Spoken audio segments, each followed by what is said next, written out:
y muy bendecidos de poder también el día de hoy compartir la palabra de Dios. Así es de que el día de hoy les quiero pedir que abramos nuestras Biblias, por favor, en Efesios capítulo 4.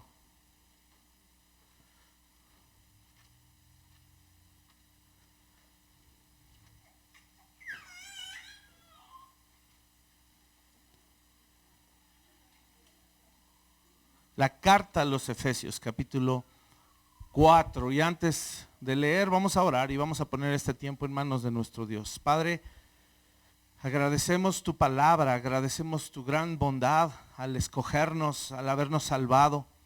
Y gracias porque hoy formamos parte de tu iglesia. Gracias, Señor, por injertarnos. Gracias por proveernos de una familia en la fe.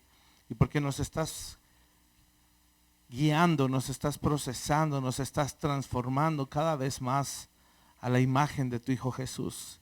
Señor, ese es nuestro anhelo. Y hoy como iglesia local también queremos pedirte, síguenos fortaleciendo, síguenos llenando de ti. Te necesitamos y queremos seguir viviendo, dependiendo de ti todo el tiempo, Señor. Gracias, Señor, porque muchas veces nos guías con amor, con ternura, pero también muchas veces es necesario que nuestro corazón sea quebrantado y por eso te agradecemos también. Gracias porque vemos tu fidelidad. Hoy, Señor, pedimos un corazón enseñable, oídos para oír y disposición en nuestras mentes también para escuchar tu bendita palabra. Hoy es nuestra oración, Señor, que sea tu Espíritu Santo a través de mí, Señor, y que sea solo tu palabra. En el nombre de Jesús te lo pedimos. Amén y amén. Efesios capítulo 1. 4, gracias, qué atentos.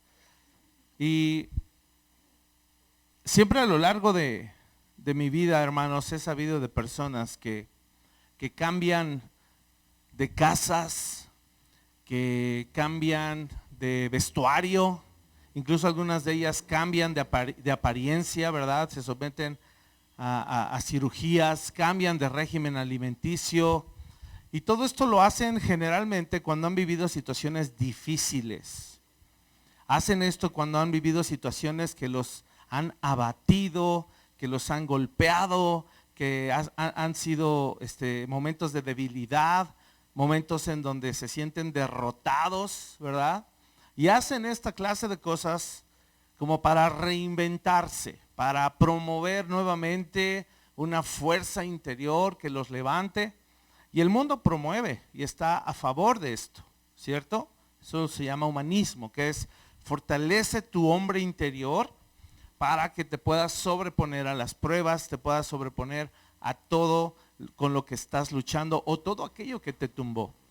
Sin embargo, tú y yo sabemos que nosotros no nos fortalecemos de esa manera. Tú y yo no cobramos fuerza, ni cobramos fortaleza, ánimo, aliento. Nuevamente, cuando vivimos situaciones difíciles, no lo hacemos en nuestra fuerza de voluntad, no lo hacemos en nuestra propia carne. Siempre debemos apoyarnos en el poder de Dios, de su Espíritu, de su palabra. ¿Estamos de acuerdo con esto? Sin embargo, a veces como comunidad, y hablo ahora como iglesia, nos es muy difícil también entender y saber cómo mantener una iglesia fuerte. Así es de que el día de hoy quiero hablar acerca de eso. El título es Una iglesia fuerte en Cristo. Y cuando hablo de una iglesia fuerte, podríamos generalizar de manera universal, hablando de la iglesia de Cristo en todo el mundo. Pero en esta ocasión quiero hablar específicamente de una iglesia local, fuerte en Cristo.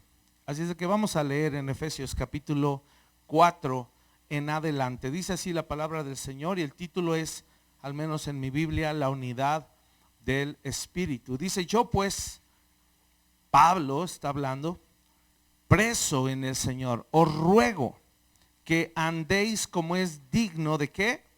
De la vocación con que fuisteis llamados, con toda humildad y mansedumbre, soportándoos con paciencia los unos a los otros en amor, solícitos en guardar la unidad del Espíritu en el vínculo de la paz, un cuerpo y un espíritu, como fuisteis también llamados en una misma esperanza de vuestra vocación. Un Señor, una fe, un bautismo, un Dios y Padre de todos, el cual es sobre todos y por todos y en todos. Pero a cada uno de nosotros fue dada la gracia conforme a la medida del don de Cristo, por lo cual dice, subiendo a lo alto, llevó cautiva la cautividad y dio dones a los hombres. Y eso de que subió, ¿qué es? Sino que también había descendido primero a las partes más bajas de la tierra. El que descendió es el mismo que también subió por encima de todos los cielos para llenarlo todo. Y él mismo constituyó a unos apóstoles, a otros profetas, a otros evangelistas, a otros pastores y maestros, a fin de perfeccionar a los santos para la obra del ministerio, para la edificación del cuerpo de Cristo.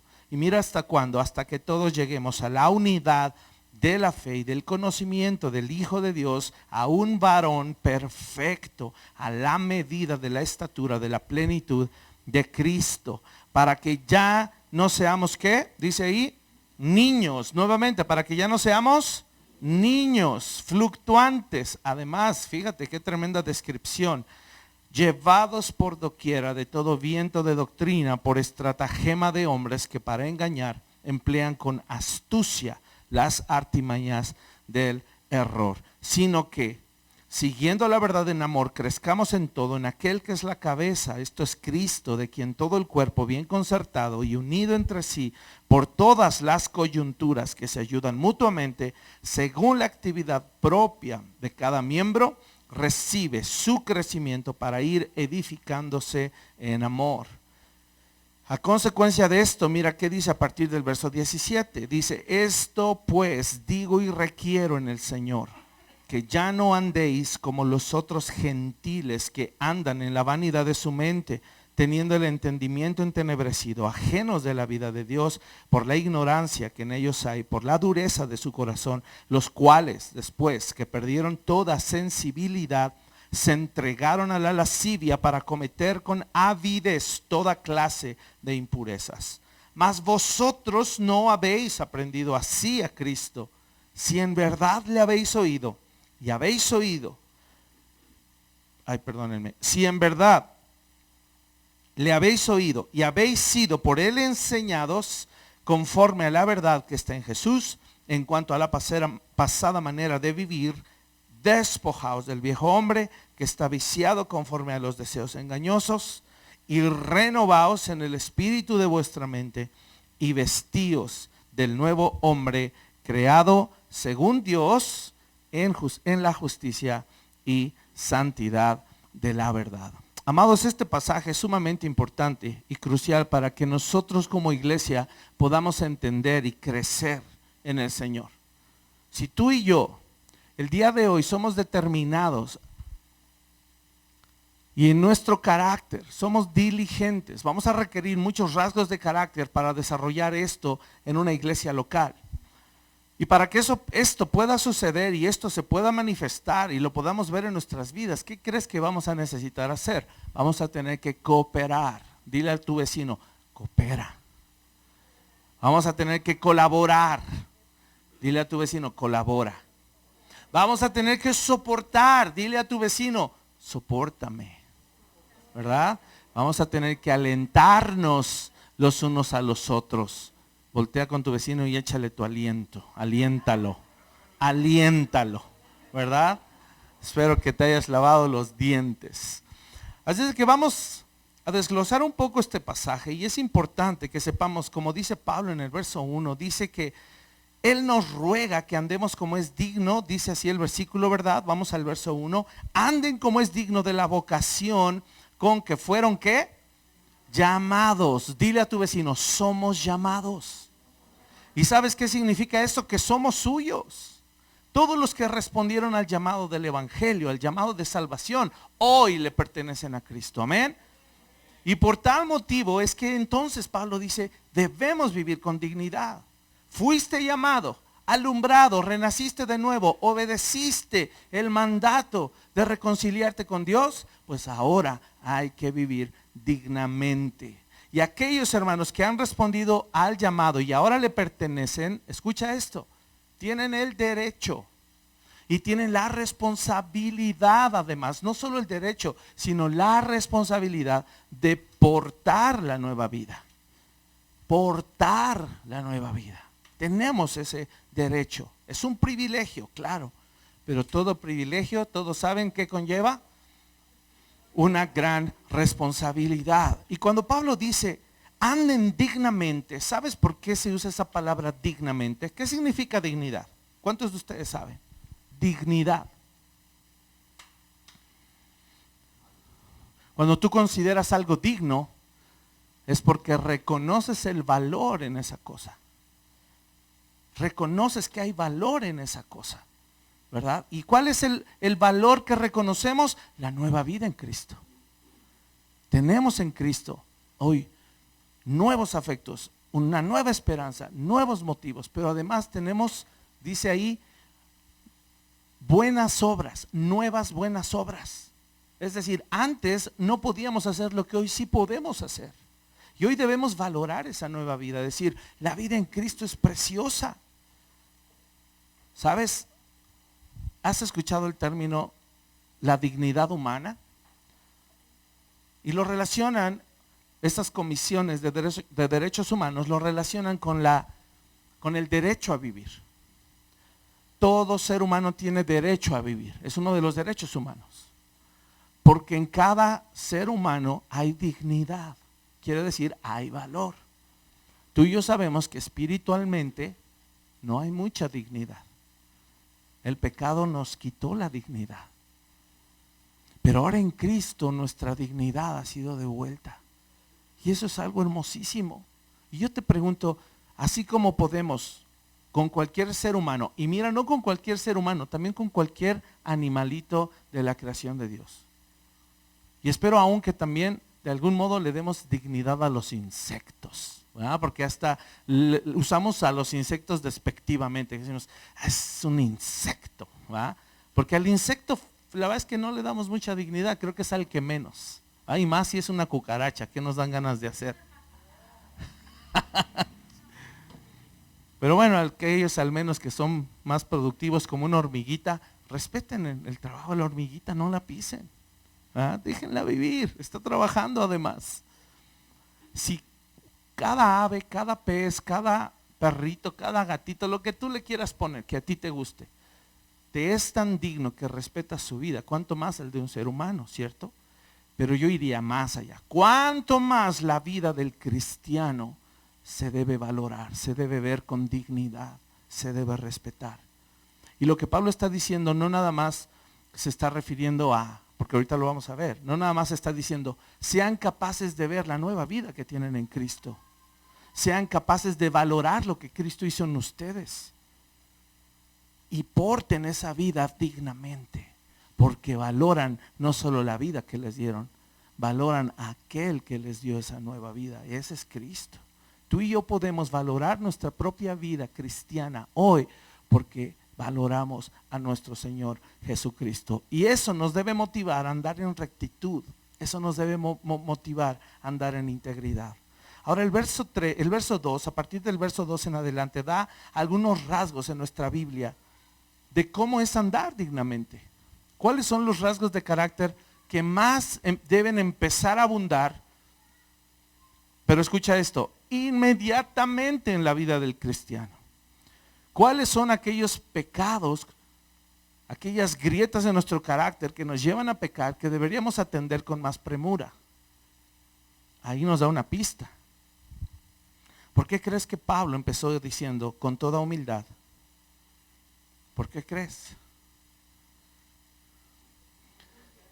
¿Cuáles son los pecados que más abundan en nuestra vida? El orgullo. Número 2, ¿qué dijo Pablo? Mansedumbre.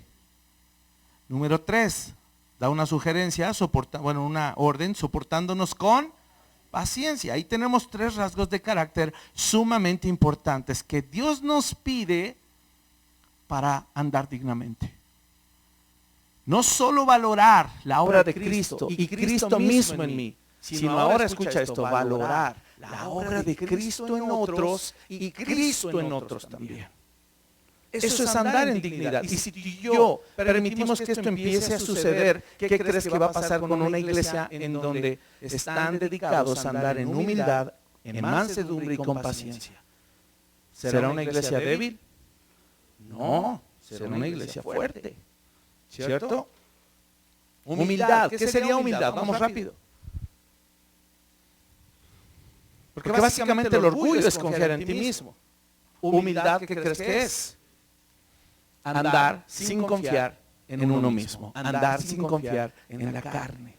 Humildad significa confiar totalmente y depender totalmente de Dios. Mansedumbre. ¿De qué habla la mansedumbre ahí?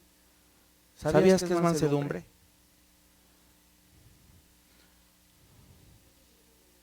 Mansedumbre es un balance correcto entre fuerza y mesura. Eso es mansedumbre. Sí, el Señor ha puesto en nosotros fuerza, ha puesto dentro de nosotros poder, pero es una fuerza que se ejerce con delicadeza y con ternura. Mansedumbre no es quedarte callado sin decir nada. Ser manso es usar la fuerza y el poder que Dios te ha dado para hacer lo que tienes que hacer, pero con la delicadeza, con la ternura y con la mesura necesaria. Y eso es ser manso también.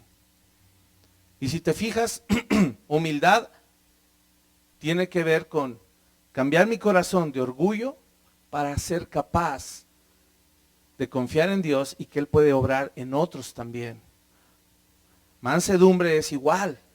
No confiar en mi poder, confiar en su poder para servir a otros. Y por último, en este pasaje dice, soportándoos ¿cómo? Con paciencia. ¿Qué es la paciencia? En este pasaje en particular, la concordancia decía algo como esto, que era el ánimo de prolongar nuestro enojo hacia otros, sustituyéndolo con tolerancia, sustituyéndolo con amor. Eso es ser pacientes. Saber que me puedo exasperar y enojar contigo porque no estás haciendo lo que te toca por inmaduro, pero me aguanto. ¿Ah? En mis fuerzas, pues no se trata de ser un entripado, se trata de someterlo al Espíritu Santo, someterlo al Señor y decirle, Señor, este hermano me cuesta trabajo. ¿Y qué vamos a recibir como respuesta? Sé humilde, sé manso y sé paciente, sopórtalo. ¿Qué va a pasar si decimos, déjalo atrás, ya no le hables, no sirve para nada? Que así nos dijera el Señor en su iglesia. Ya no existiría ni la local ni la universal. Ya no. Es tremendo este concepto, porque va en contra del mundo. Y apenas vamos en el verso 2. Me voy a apurar. Verso 3, ¿qué dice? Solícitos ¿en qué? En guardar la unidad del Espíritu en el vínculo de la paz. ¿Sabes? Aquí el Señor está haciendo un llamado a la unidad. Porque si el Señor nos está pidiendo crecer en nuestro carácter, en humildad, en mansedumbre, nos está pidiendo crecer en paciencia, es porque es lo que vamos a necesitar durante el proceso. El proceso va a ser largo. No sabemos cuántos años el Señor va a volver, pero va a ser largo. Y si entre nosotros no aprendemos a ser humildes, a ser mansos y pacientes entre nosotros, no va a haber iglesia fuerte. No vamos a poder mantenernos. Y mucho menos, dice ahí, verso 3, vamos a tener una actitud. Eso es solicitud, es una actitud diligente, es decir, con prontitud. Eso significa dar prioridad. ¿En qué? En mantenernos unidos. Mira, cuando tú y yo nos enojamos o nos peleamos con alguien, lo menos que queremos hacer es ir a confrontar la situación. ¿Y cuánto tiempo postergamos las cosas? ¿Cuánto tiempo? A veces hasta años. Y evadimos y evadimos y evadimos y postergamos y procrastinamos. ¿Por qué? ¿Por qué crees que suceda eso? Sí, claro, por falta de carácter. ¿Cuál? Fuerte. También, claro. Porque el ir a hablar con el hermano, seguramente yo estoy embarrado, seguramente metí las 4 o las 8, las que sea que tenga, ¿va? Las metí todas. Y eso va a implicar yo reconocer mi error. Y eso va a implicar yo pedir perdón al otro cuando él también falló contra mí. Ser manso y ser paciente después. Pero en otras ocasiones hay veces que no me acerco. ¿Por qué? Por temor, por miedo. Porque le damos la vuelta a las situaciones y a las circunstancias. A veces confundimos ser pacificador con postergación.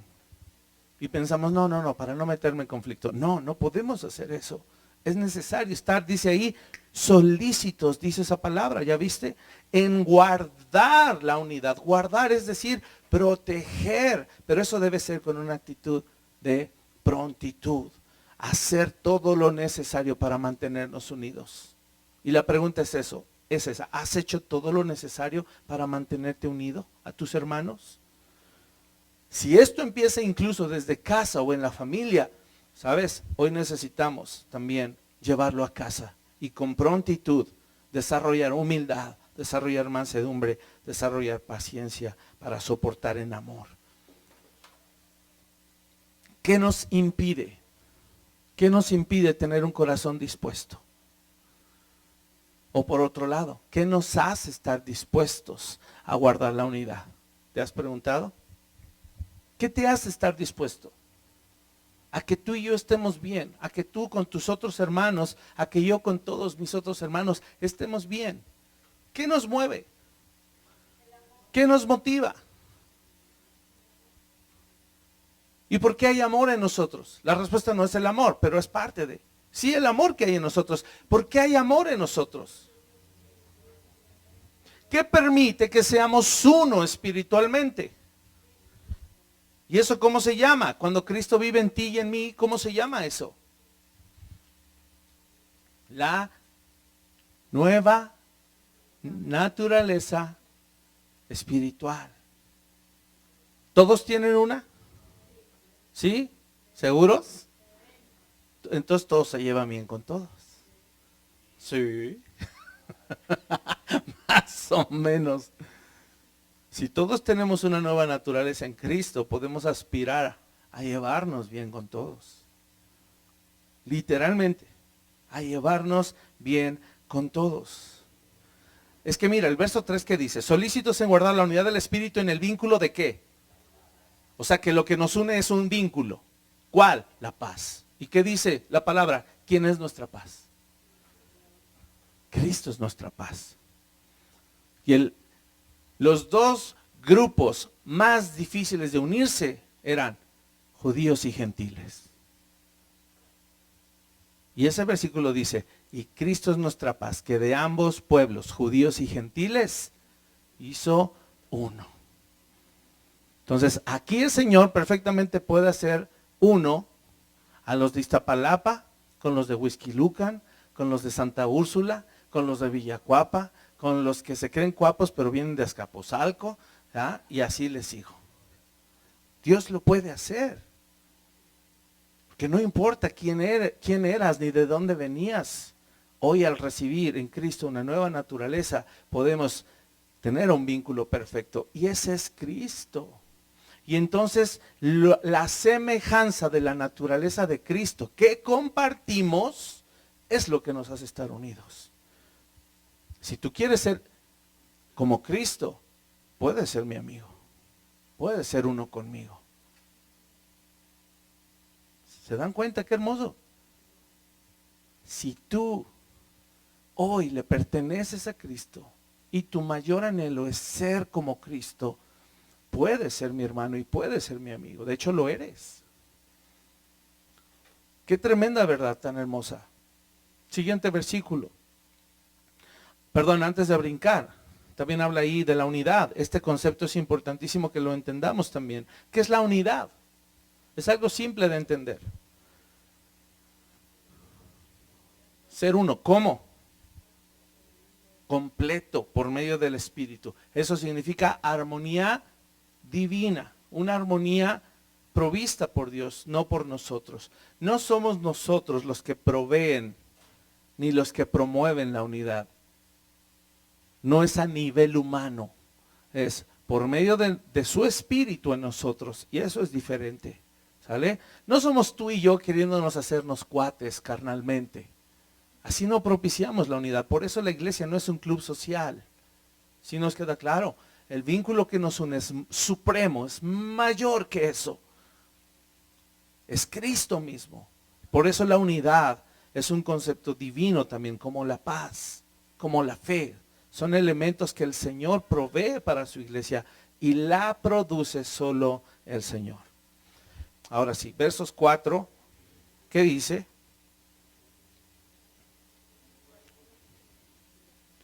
Fíjate, un cuerpo, un espíritu. Y a partir de aquí y hasta el verso 6 va a empezar a decir todas las cosas que tenemos en común. Un cuerpo, un espíritu, como fuisteis también llamados en una misma esperanza de vuestra vocación. Sigue, un Señor, una fe, un bautismo. Y mira el 6 cómo cierra. Un Dios y Padre, ¿de quién? De todos, el cual es sobre todos y por todos y en todos. Aquí está mencionando todo lo que tenemos en común. Pero me encanta el cierre porque el verso 6, ¿cómo dice? Dice que tenemos un Dios y un Padre que gobierna. Escucha. Dices, no, pastor, ¿dónde dice eso? Ahí dice, hay que leer bien la Biblia. ¿Ah?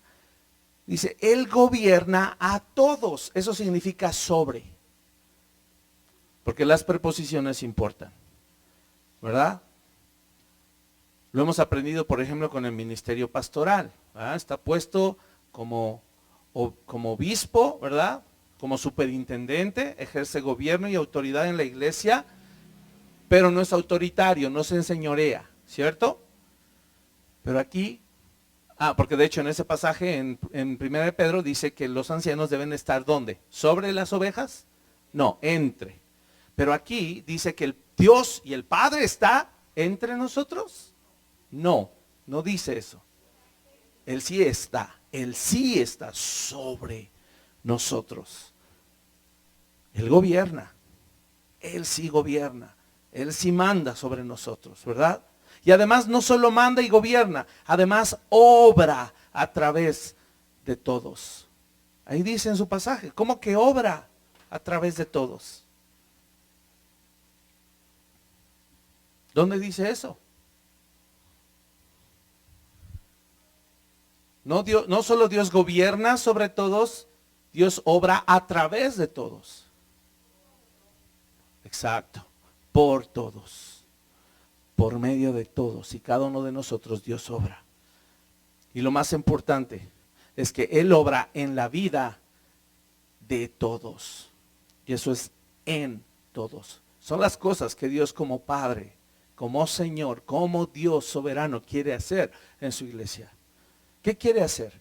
Él la quiere gobernar, Él quiere obrar a través de ella y Él quiere obrar en ella. Y estas tres cosas van a fortalecer nuestra iglesia. Y eso es hermosísimo. ¿Dónde hace el Señor todo esto? En la iglesia local. Verso 7, seguimos.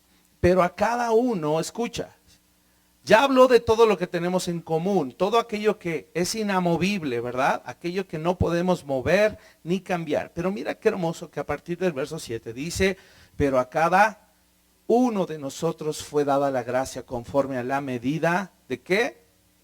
Del don de Cristo. Ahora el Señor va a empezar a hablar individualmente. Cada uno de nosotros tenemos algo diferente. Cada uno de nosotros tenemos una gracia y un don diferente. Hay cosas que todos tenemos que tener igual. Ya vimos cuáles, pero hay cosas que no todos tenemos igual. Y si tú y yo queremos ser una iglesia fuerte, tenemos que respetar lo que Dios le dio a todos y cada uno de nosotros. Por eso es que esa doctrina de la clonación es falsa y equivocada. No nos debemos clonar en nadie. Tenemos que respetar la individualidad que Dios le dio a cada miembro de la iglesia. y luchar porque esa individualidad, esos dones y esa gracia única y especial que Dios les dio se potencialice y explote y crezca y madure. Amén. Entonces voltea al que tienes a un lado y dile, no me quieras cambiar. El Señor me hizo como soy. Tengo cosas malas y buenas. Las malas ahí las llevo. Las buenas también ahí las llevo. Se trata de entender estas verdades para poder incluso soportar a otros. Me encanta la diversidad que hay dentro del cuerpo de Cristo. Y solo como referencia vamos a 1 Corintios 12, donde habla de esto. Es solo reforzar un poquito lo que estamos hablando. 1 Corintios 12, ¿ya están ahí? Fíjate qué hermoso pasaje. Verso 4 al 7. Dice, ahora bien, hay, ¿qué cosa? Diversidad de dones, pero el Espíritu es el mismo. En Efesios, el Espíritu estaba en la lista de las cosas en común que no podemos cambiar. Decía un Espíritu, claro. Pero ¿qué es lo que sí cambia? El don. ¿Cierto? ¿Vamos bien? Los dones en cada uno cambian, pero el Espíritu es el mismo. ¿Qué más? Sigue diciendo el verso 5. Y hay diversidad de ministerios. O sea, cada uno va a servir en cosas diferentes, pero el Señor es el mismo. Y también dice, y hay diversidad de operaciones, pero Dios que hace todas las cosas en todos es el mismo. Pero a cada uno le es dada la manifestación del Espíritu para provecho. Ahí quiere decir que el Señor nos da a cada uno de acuerdo a lo que Él planeó para ti y para mí. Nadie pretende que seas igual a alguien aquí en la iglesia. Nadie. ¿Sale? Y eso apréndelo. Pero hay procesos. Y esos procesos, ¿verdad? Son buenos, son importantes. ¿Sabes qué? Y los procesos generalmente son los mismos también. No cambian. No cambian. Dios trata el orgullo porque todos tenemos orgullo. Dios trata la impaciencia porque todos tenemos impaciencia. Y así podría agarrar cada una de las cosas que el Señor trata. Lo que cambia es el don, cómo Él lo va a perfeccionar.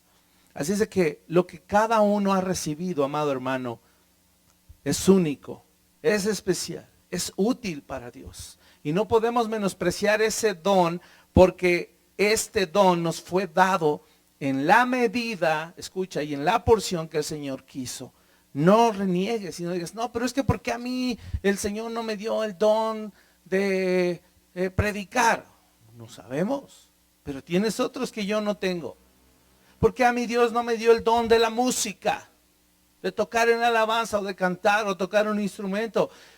No lo sabemos, pero seguro te dio otro don que los de la alabanza no tienen. No podemos renegar, porque Dios nos dio el don que Él quiso y además en la medida y en la porción que Él quiso. Amén a esto. Así es que más bien descubre, pídele al Señor, déjame descubrir los dones que me has dado, las capacidades, la gracia que depositaste en mí. Versos 8. Dice, por lo cual dice, subiendo a lo alto, llevó cautiva la cautividad y dio dones a los hombres. Y eso de que subió, ¿qué es? Sino que también había descendido primero a las partes más bajas de la tierra. El que descendió es el mismo que también subió por encima de todos los cielos. ¿Para qué? Para llenarlo todo. Mira, amado, este pasaje es muy simple de entender porque a veces hasta místico suena. Es muy simple. Nuestro Señor Jesús tenía que descender a lo más bajo de la tierra. Él por eso se encarnó y vino, ¿cierto? Pero después dice que Él también tenía que descender a lo más alto. ¿Cómo sabemos que Él descendió a lo más bajo? Por su encarnación, su nacimiento virginal. ¿Sale? ¿Cómo sabemos que Él ascendió a lo más alto? Por su glorificación, por su resurrección, glorificación y su exaltación. ¿Qué dice Filipenses capítulo 2? Que Él fue obediente hasta la muerte y muerte de cruz, por lo cual Dios también le exaltó, nada más, hasta lo sumo. Y esa obra de Cristo, lo que sucedió precisamente y tenía que suceder, era para que Él tuviera y recibiera todo el poder y toda la autoridad para repartir dones a sus hijos. Qué increíble es eso. Él no podría haber repartido dones a sus hijos si Él no hubiera sido exaltado hasta lo sumo. Él lo tuvo que hacer. Y no sé si comprendemos, cobra más sentido su obra. Cobra más sentido el plan de Dios. Cobra sentido de que la iglesia ya existía antes de la fundación del mundo. Ya estaban esos dones preparados para todos y cada uno de los miembros de la iglesia de Cristo. Porque ese era el plan desde el principio. Solo tenía que Jesús bajar a lo más bajo y subir a lo más alto para llenar todo y decir, yo soy el rey. Nombrado por el Padre, ¿verdad? Qué increíble es eso. Esa suma exaltación es lo que hoy permite que tú y yo seamos diferentes incluso en la iglesia y no tengamos que replicar lo mismo de uno a otro, hermano. Y que mantengamos esa individualidad. ¿Qué crees que va a provocar? Fuerza en nuestra iglesia local. Amén. ¿Por qué la iglesia debe ser el medio por el cual el Señor hace esto? ¿Te has preguntado? ¿Por qué debe ser la iglesia? ¿Por qué no otro organismo? ¿Por qué no otro método? ¿Por qué la iglesia?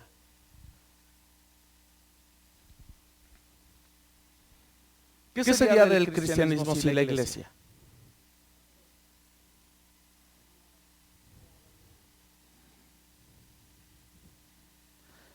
Que naciéramos de nuevo y que no nos congregáramos.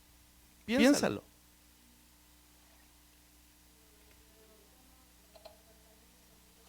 Claro, ¿qué repercusiones habría si nacemos de nuevo y no nos congregamos? No somos miembros activos de una iglesia.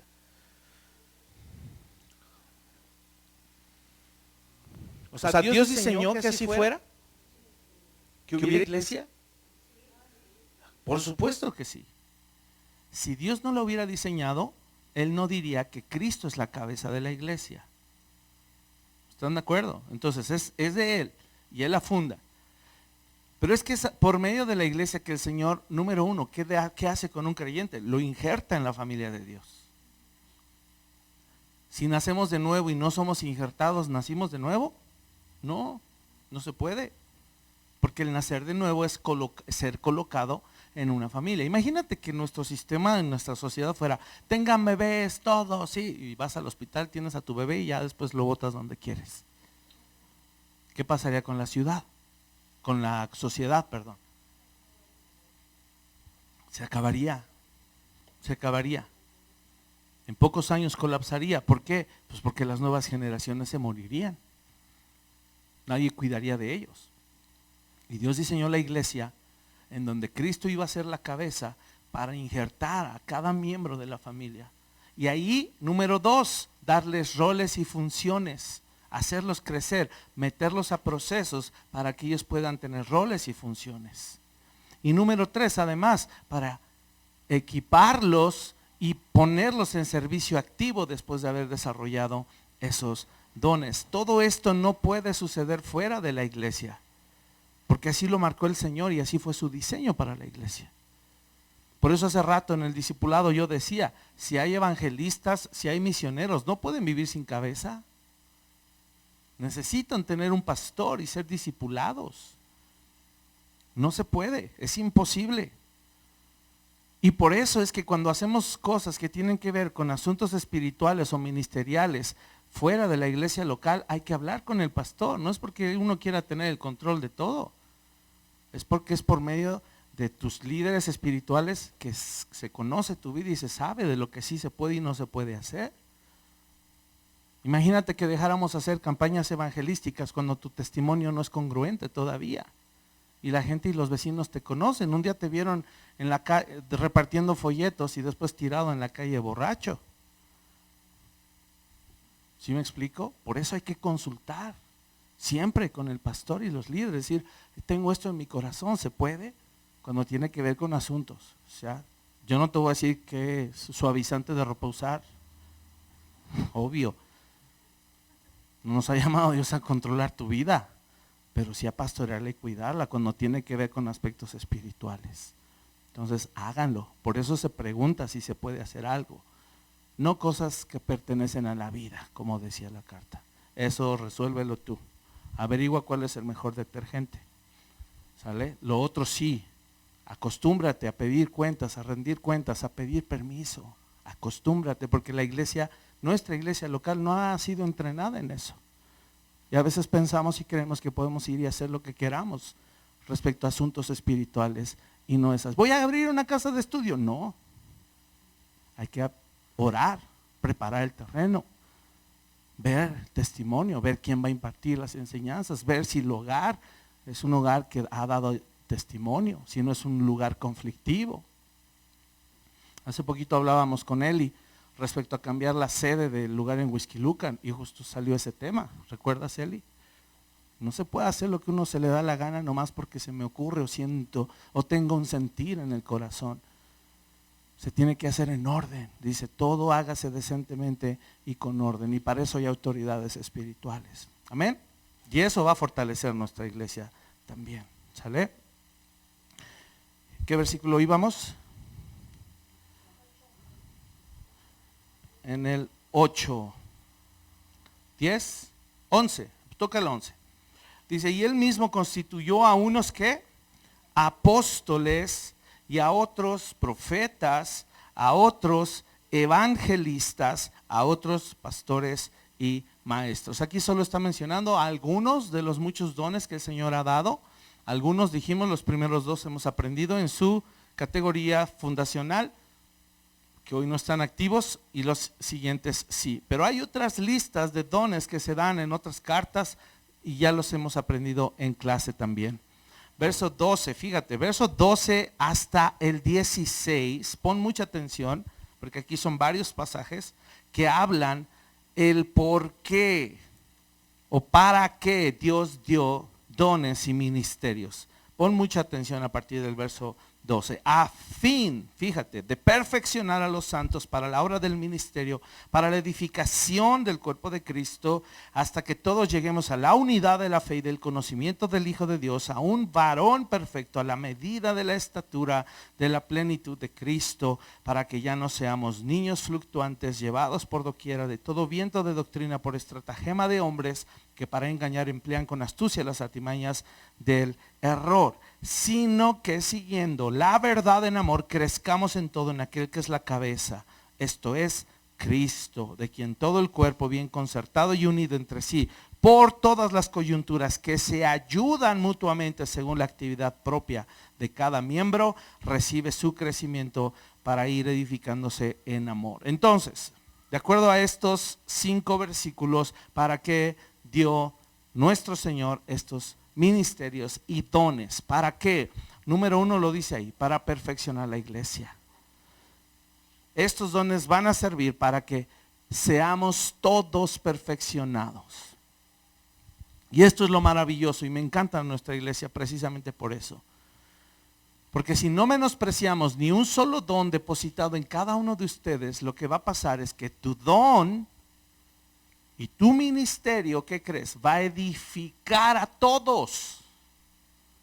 No dice a algunos. Lo que Dios y la porción que Dios ha depositado en ti y en la medida que la ha depositado en ti, está diseñada para edificar a todos y cada uno de los miembros de tu iglesia. No es posible que tú seas selectivo con tu don y con tu ministerio. Imposible. Tú no puedes decir, yo quiero servirle solo a los varones adultos de entre 35 y 40 años con un nivel socioeconómico medio alto, blancos.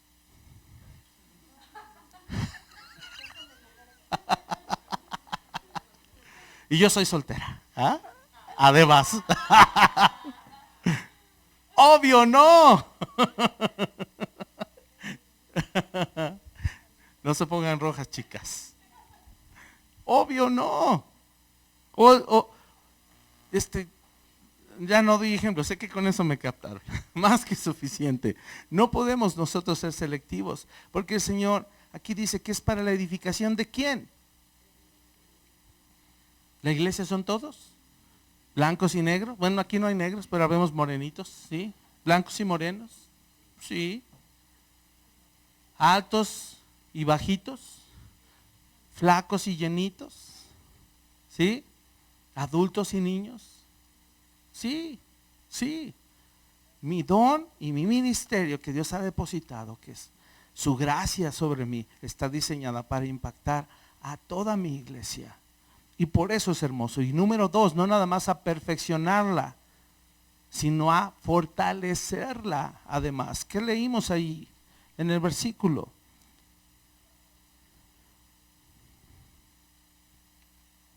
Fortalecerla, ¿verdad? Ahí dice en el versículo 13, hasta que lleguemos a la unidad de la fe, del conocimiento del Hijo de Dios, a un varón perfecto, sí, a la medida de la estatura de la plenitud de Cristo. Es sobreentendido que si la plenitud de Cristo y su poder va a estar reposando sobre nosotros, quiere decir que es un poder divino que va a estar fortaleciendo la vida de los hermanos. Con cualquiera que sea tu don. Mira, mucha gente hasta podría decir, poner sillas fortalece la fe de alguien más. Sí, mucho, mucho. Porque uno cree que poner sillas es poner sillas nomás, porque sí. Y no me refiero a lo difícil de alinear una fila. No me refiero a eso. Me refiero a la actitud de humildad con la que se debe hacer el servicio. Como hacer limpieza, como lavar un baño, como recibir a alguien con una sonrisa. Y pensaríamos que son ministerios poco útiles o poco dignos.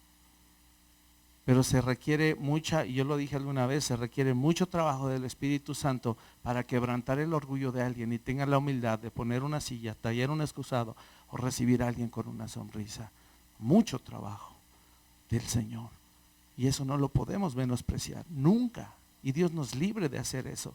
Que pongamos categoría en los servicios.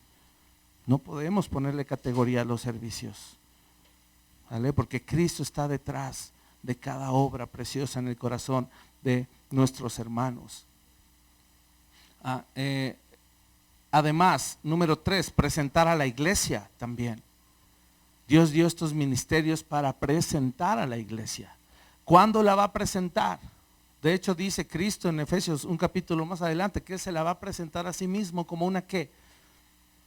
Como una iglesia gloriosa, santa, sin mancha, sin arruga en su vestimenta. Y por eso tu don ayuda a que las arrugas de la iglesia se planchen. Tu don ayuda. Tu ministerio sirve para limpiarnos a cada uno de nosotros. Y que un día seamos todos como una iglesia presentados ante Cristo. Él mismo dice, nos está santificando para presentarnos a Él mismo. Qué hermoso es eso. También 4, para preservar la iglesia, porque leímos ahí, para que no seamos niños fluctuantes, inestables, que nos dejamos llevar por cualquier doctrina, ¿verdad? Y dice ahí, por estratagema de hombres. ¿Qué clase de hombres? Esto está implícito, pero ¿qué clase de hombres?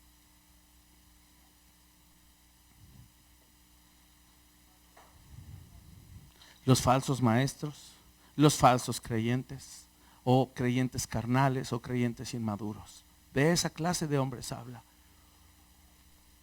Que toman poca cosa el mantener la unidad en una iglesia, el cuidar y preservar la unidad del espíritu. Dice, no, cuidado ahí de no dejarse llevar por esas cosas. ¿Por qué? Porque entonces podríamos caer en el error y la iglesia podría no estar siendo preservada. Tenemos que preservar la iglesia, y eso es gracias a los dones y gracias a los ministerios que Dios estableció también. Y en los últimos pasajes dice, de quien todo el cuerpo bien unido, concertado por las coyunturas, se ayudan como mutuamente y según la actividad propia de cada miembro recibe su crecimiento para ir edificándose en amor. También Dios dio dones y ministerios para crecer la iglesia. Es por medio de los dones y ministerios que la iglesia crece. Y por la actividad propia de cada uno de ustedes. Y yo no sé si te había caído el 20, pero hacer crecer, que tu iglesia crezca y madure y se fortalezca espiritualmente, recae sobre la actividad que tú realices. Directamente. Por la obra que tú permitas que Cristo haga en ti y a través de ti. ¿Sale? Ahora, al verso 17 al 18 en adelante, fíjate que vamos a ver. Vamos a ver qué nos corresponde, qué acción debemos tomar. De hecho, hay un título nuevo ahí, dice la nueva vida en Cristo. Y estudiando esto entonces, también podría decir ahí, ¿y cuál es la acción que le corresponde a la iglesia? ¿Qué tiene que hacer? ¿Qué es ese andar con dignidad que los va a poder fortalecer? ¿Qué es? Versos 17 en adelante. Esto pues digo y requiero, es un requisito o es un requerimiento de parte del Señor. Dice que ya no anden como los otros gentiles, que andan en ¿qué? En la vanidad de su mente. ¿Qué más? Teniendo el entendimiento entenebrecido, ajenos de la vida de Dios por la ignorancia que en ellos hay, por la dureza de su corazón, los cuales después que perdieron toda sensibilidad se entregaron a la lascivia para cometer con avidez toda clase de impureza. Esta descripción, amados, es, ay Dios, pues no dan ganas de caer en esta categoría o de caer en esta descripción. Al revés, Pablo está siendo muy animoso. Pablo está siendo en su mente de parte de Dios, está siendo muy alentador al hacernos saber que tú y yo ya no andamos así. ¿Por qué? Porque él mismo está diciendo, esto yo tanto se los digo como se los requiero, pero no en mí, no para mí, sino en el Señor y para el Señor. Y Pablo lo que está hablando aquí es que al decir y al exigir, ya no anden como los otros gentiles, lo que él está diciendo es, porque tu posición cambió.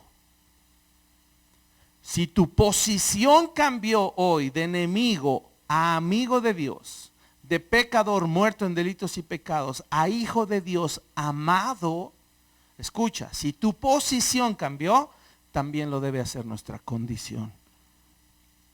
La posición cambia, la condición cambia. Y eso está diciendo Pablo simplemente. ¿Y a qué pretexto hay cuando tu posición delante del Señor ha sido cambiada? Renaciste espiritualmente.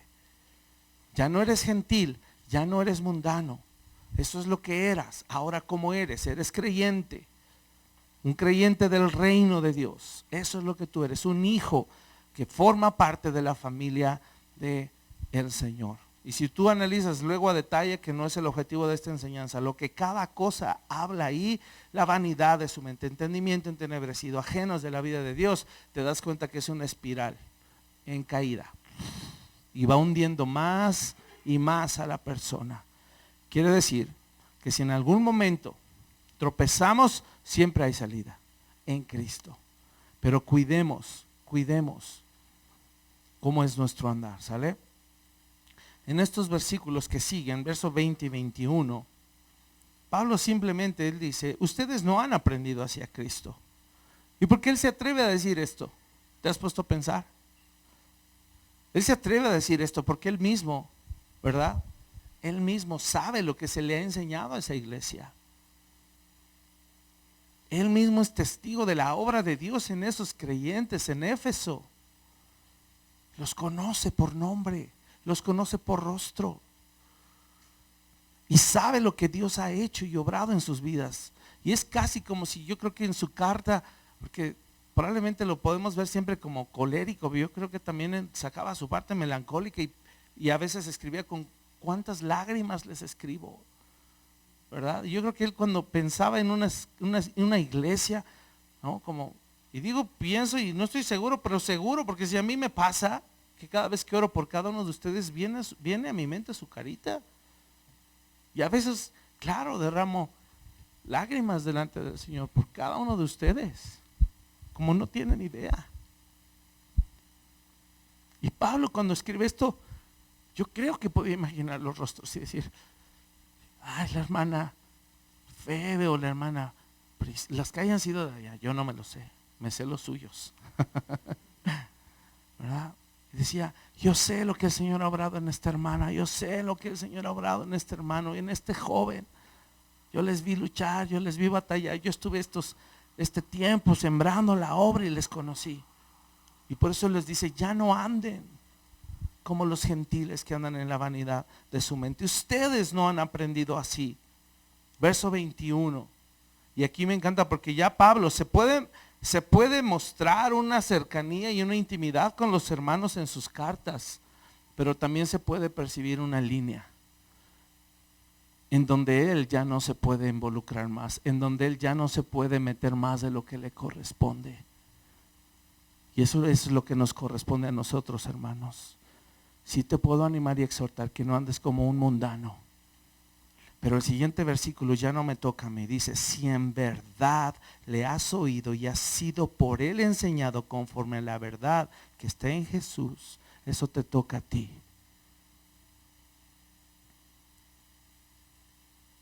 Y en la iglesia necesitamos ovejas que no le echen la culpa al pastor de su responsabilidad. Porque escuchar la doctrina y aprender de él, de nuestro Señor Jesucristo, y obedecer, te toca a ti. Ya no me toca a mí. Es algo que he tenido que aprender estos últimos años también. Yo no controlo el crecimiento. Yo no puedo obligar a las personas a cambiar. Y me ha tocado aprender a mantenerme al margen. Orar por ti. Pero no estarte obligando a que vengas a rendir cuentas. No lo voy a hacer, no puedo. No me corresponde. Me corresponde hablarte la verdad aquí en el púlpito. Y estar entre ustedes. Y lo he hecho. Cada lunes, cada miércoles, sábados vengo de metiche, no me toca, pero ahí vengo con las mujeres a veces. Sábados varones, en las comidas, yo aquí he estado entre ustedes y les he enseñado la verdad y he estado disponible a ustedes, pero yo no puedo ir más allá. Si tú en tu mente renuevas, ahorita vamos a hablar de eso para acabar, este aspecto como oveja, y te animo a que lo hagas. Si tú cambias esto en tu mente, tú vas a ser un miembro activo que fortalezca a tu iglesia, no que la debilite. Y necesitamos esa clase de ovejas.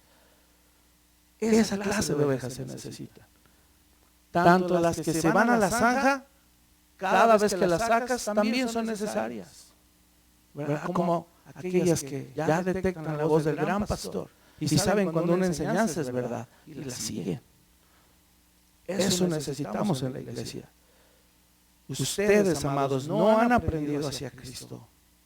Si en verdad le han oído y han sido por él enseñados conforme a la verdad, eso es importante subrayarlo, la verdad que está en Jesús, ¿verdad? Y esto nos lleva entonces para brincar al último, al final. ¿Cómo es mi corazón entonces? Si hay cosas que el pastor no puede obligar, no puede propiciar, y que, mira, solo con oración, ¿verdad? Y con palabra saludable, que tú seas capaz de detectar los buenos pastos, en vez de las llanuras, las ahí con, ¿cómo le llaman a este pasto seco? ¿Pastizales? Creo que sí, ¿verdad? Los pastizales son los verdes, ¿sí? Bueno, sé que me entienden. Pastos verdes, pastos secos. Ese es nuestro trabajo, acostumbrarlos a pastos verdes, para que cuando haya pasto seco, ni los comas. ¿Sale? ¿Cómo está mi corazón? ¿Cómo es mi corazón? ¿Tiene un corazón ya, como dice el nuevo pacto? ¿Cómo iba a ser ese nuevo corazón? No de piedra, de carne, que ya otra vez palpita, está vivo. ¿Tengo un corazón que oye o que entra y sale, como decían las mamás? ¿Tengo un corazón moldeable, enseñable, pastoreable? Ya me inventé una nueva. Es necesario desarrollarlo. Eso es algo que se desarrolla. ¿Cómo? El principio nos lo dijo: humildad, mansedumbre, paciencia. ¿Sale? Y por último, verso 22, 23 y 24. Fíjate qué cierre tan hermoso, tan tremendo.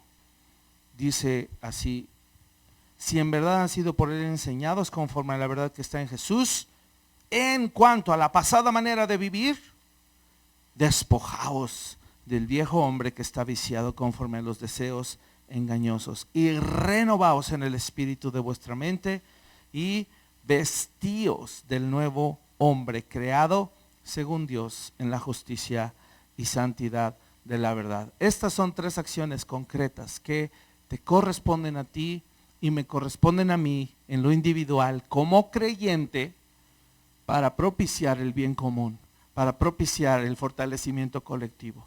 Si tú lo haces en lo personal, esto va a afectar en la comunidad. ¿Sale? Despojarnos, renovarnos y revestirnos. Son 3 acciones que a nosotros nos corresponden. No dice el Señor te va a venir a obligar y te va a arrancar la ropa a la fuerza. No, Señor, no me quites lo borracho. No, Dios, no me quites lo mujeriego. O sea, no, ¿cómo crees? Dios no te va a obligar. Y si Él no lo hace, yo menos. ¿Sale? Es una acción que te corresponde a ti. Y en base a estas decisiones que tomamos ya en Cristo, no sé si tú lo habías relacionado, pero en base a lo que te despojes, te renueves y te revistas, es que será la manera en la que llegues delante de Él y seas presentado, ya sea de una manera de panzazo, como dice 1 Corintios, ¿verdad? Que si bien será salvo, pero así como pasado por fuego, ¿verdad? O dignamente, recibiendo muchos galardones para después regresárselos al Señor, coronas que le podamos entregar. Importa cómo llegamos, amados, nos corresponde esto. Queremos ser una iglesia fuerte. Este pasaje es primordial para entenderlo y fortalecernos entre nosotros. Empieza con la actitud del corazón, formar nuestro carácter. Así lo aprendimos. ¿Y quién lo respalda? La autoridad de Cristo, el que Él llena todo, el que Él es nuestra paz. Él proveyó todo lo que necesitamos. Y además los dones, y hablamos de ellos. Además los ministerios, las distintas operaciones que hay, que un mismo espíritu mueve. Y si un mismo espíritu mueve, va a mover cada don de ustedes y mío, y cada ministerio de ustedes y mío, para un bien común. ¿Sale? No para visiones distintas. Por eso necesitábamos una visión y una misión. Yo recuerdo el lugar donde estábamos. Leo la visión y la misión que tenían. ¿Era bíblica? No. Y por años la recité y me la memoricé, la viví y las consecuencias que recibí. Y por eso con oración tuvimos que escribir eso, que fuera algo de parte de Dios. Y empieza glorificando a Dios. Ese es nuestro objetivo primordial, honrarlo, que nuestra vida vivida en el Evangelio le adore, le sea digna.